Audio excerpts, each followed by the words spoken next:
যারা PR apply করেছে তারা এই পিআর থেকে কি কোনো দেশ ফিরে আসছে? আসে তো নাই। তাহলে তারা দেশের ভিতরে পিআর ব্যাপারে বলছে, এবং যেখানে নাই এখন কিন্তু বিভিন্ন সংগ্রাম আন্দোলন চলছে পিআর নির্বাচন বাস্তবায়নের জন্য।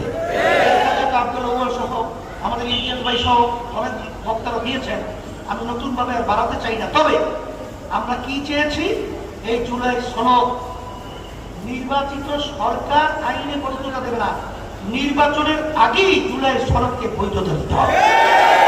আমরা কি বলেছি, জুলাই সনদের মধ্যে এই যে পিলখানায় যে হত্যা হলো, এই হত্যাটা পিলখানার সেই জুলাই সনদের ভিতরে আসতে হবে। আমরা কি বলেছি, শাপলা চত্বরে যে মানুষগুলো নির্মমভাবে হত্যা করেছে তাদের লিস্ট এবং তাদের সেই ইতিহাস জুলাই সনদের ভিতরে আসতে হবে। আচ্ছা, জুলাই সনদের ব্যাপারে যদি এখানে আইনি ভিত্তি বা স্বীকৃতি তৈরি না হয়, যারা জুলাই অভ্যুত্থানে আমরা রাস্তায় ছিলাম, বর্তমান সংবিধান অনুযায়ী যদি বিচার হয়, সেখানে কিন্তু এক পর্যায়ে ফাঁসি পর্যন্ত ওই আইনে লেখা আছে। তাহলে সেখানে আপনারা যেহেতু জুলাই সনদের ভিত্তি আপনারা চান, তাইলে নির্বাচনের পরে কেন আগে থেকে সমস্যাটা কোথায়? এটা দিতে হবে, এটা আমাদের দাবি, অযৌক্তিক না যৌক্তিক দাবি। এখন আমাদের বিরুদ্ধে আজকে দুঃখ সহকারে বলতে হয়, এনি সাহেব বিএনপি সে আজকে বক্তব্য রেখেছেন অত্যন্ত আপত্তিকর। সেখানে আমাদের ব্যাপারে ভণ্ড শব্দ ব্যবহার করে, সেখানে সে ব্যবহার করে আমরা কি ফ্যাসিস্টের সহযোগী ছিলাম।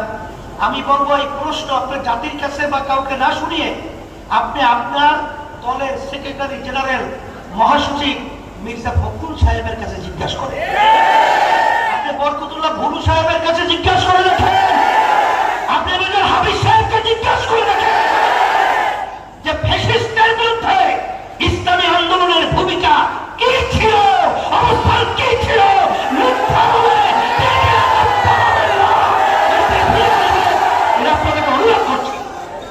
সেই সাহেব পরিষ্কার ভাবে আমি বলছি, কারা দোষর ছিল, কারা খুনিদের, তাদের বিচার না হওয়া পর্যন্ত দল নিষিদ্ধের ব্যাপারে আপত্তি জানায়, এরা বাংলাদেশের জনগণ জানে।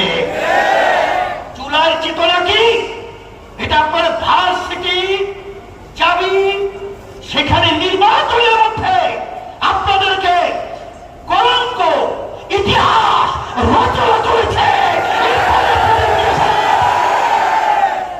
এই জন্য আমি বলবো, যদি এখন আপনাদের এই বক্তব্য থেকে, যদি আপনাদের এই মন মানসিকতা থেকে এখন যদি ফিরে না আসেন, আর কতদিন মায়ের কোল খালি হবে, আর কতদিন আমাদের দেশের টাকা বিদেশে পাচার হবে, আর কতদিন এই দেশের মানুষ লক্ষ লক্ষ মিথ্যা কেসের মাধ্যমে তাদের সংসার ধ্বংস হবে, এটা বাংলাদেশের জনগণ দেখতে চায় না।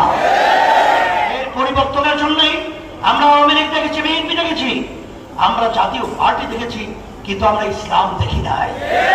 দেশের ভিতরে ৯০-৯২ মতো মুসলমান বসবাস করে, সেই দেশের মুসলমানদের চাহিদা হলো ইসলামী নীতি আদর্শের সাথে জড়ায় থাকা, সাথে সাথে অন্য জাতিরাও ইসলামকে এর জন্য গ্রহণ করবে, কারণ জান মাল ইজ্জতের নিরাপত্তার গ্যারান্টি হলো সেই নীতি আদর্শের নাম হবে ইসলাম।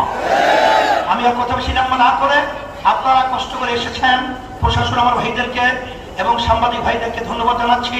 আমরা যেন সব একাকার হয়ে ৫৩ বছর আমাদের দেশটা মাজা সোজা করে দাঁড় হতে পারে নাই, আমরা যেন আর বিদেশেদের দালাল না হই, বিদেশেদের আর আমরা দাবেদারি না হই, আমরা যেন আর এই চাঁদাবাজ, খুনি এবং জালের মিথ্যুকদের সহযোগী না হই। পরিবর্তনের জন্যই এই অশান্তির আগুন বাংলাদেশে ধাউ ধাউ করে জ্বলছে।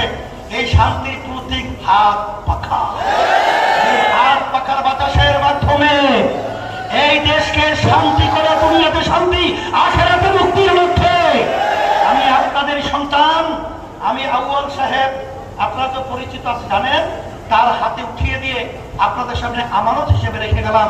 আল্লাহ যেন ইসলামের পক্ষে, হাত পাখা প্রতীক পক্ষের পক্ষে ঢাকা ১০-এর এই আসনের প্রার্থী আল্লাহ যেন বিজয় দান করেন। ربنا آتنا في الدنيا حسنة وفي الآخرة حسنة وقنا عذاب النار برحمتك يا رب।